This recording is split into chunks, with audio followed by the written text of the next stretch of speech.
from Fox Television. This is Good Day Tampa Bay. It's now 8:11. Welcome back, everyone. We all know how important appearance is in our society. However, looking good may be a problem if you suffer from a skin disorder. Here's Deborah now with more. Deb? Well, Bill, millions of Americans suffer from something called rosacea, but many may not even realize they have it. Doctors say the serious skin condition is becoming even more common throughout the United States. Reporter Lynn Thompson tells us now more on how it can impact not only your looks, but your livelihood. Rosacea is a chronic, progressive skin disorder that can affect the social and emotional lives of its sufferers. Now, a new study finds that this common but little-known facial condition is even impacting people's work lives. I always had a red face, and people would always look at me and kind of give you that eye of, like, what's going on with your face. And I'd have to explain all the time that I have a skin condition, and it's called rosacea. It's not well known. Symptoms begin as flushing on the face, usually the cheeks, nose, chin, or forehead. Over time, the redness increases, but these changes are often gradual and easy to ignore. Without treatment, visible blood vessels may appear, and bumps and pimples often develop. The eyes may also become watery and bloodshot, and in advanced cases, the nose may become swollen, like the trademark bulbous nose of the late comedian W.C. Fields.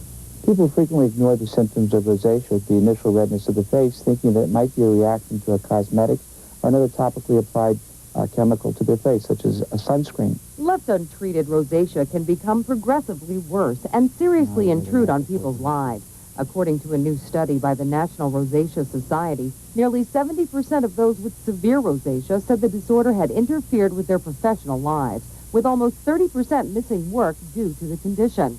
Even more than half of those with only moderate symptoms felt their complexion negatively affected their work lives. I want to project a professional image, and sometimes that's hard to do when you're sitting there and you have a red face and everybody's looking at you wondering what's wrong. While there is no cure for rosacea, it can now be successfully controlled with medical therapy. Effective treatments for rosacea comprises systemic and topical antibiotics, as well as avoiding lifestyle trigger factors which might cause rosacea to flare. Common triggers of rosacea symptoms include exposure to sun, stress, hard exercise, heated beverages, and spicy foods. The improvement in my condition certainly has helped me at work to perform better because I do feel better about myself. I feel that people aren't looking at me wondering what's wrong with me, but rather they're looking at me and thinking, well, she looks good, she feels good, she works good. The good news is that 70% of rosacea sufferers said successful medical treatment had a positive impact on both their symptoms and their personal lives, improving facial appearance and their work lives as well. This is Lynn Thompson reporting. The study shows rosacea affects 14 million Americans, but less than 10% are actually being treated for the condition. And kind of related to this, and we've mentioned it before, Andy is suggesting that if you're going to these air shows, lots and lots of sunscreen. I guess in Florida you should wear it 365 days a year, huh?